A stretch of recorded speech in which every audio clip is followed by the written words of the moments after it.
قسطوں پر کسی چیز کو خریدنا کیسا؟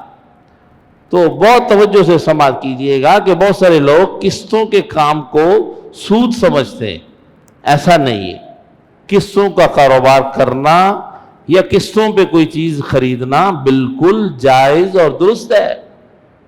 آپ کے ذہن میں یہ ہوتا ہے کہ اس کی قیمت تو 50 روپے ہے اور یہ قسطوں میں 100 روپے میں دے رہا تو یہ سود ہو گیا۔ ایسا نہیں، سود ایک اور چیز ہے۔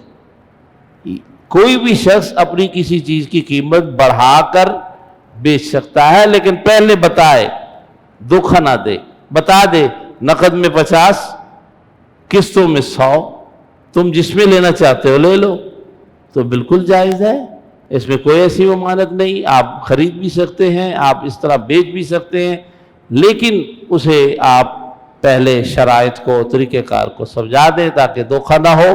اللہ تعالیٰ سے دعا ہے کہ وہ حق کو سمجھنے کی اور عمل کرنے کی توفیق عطا فرمائے۔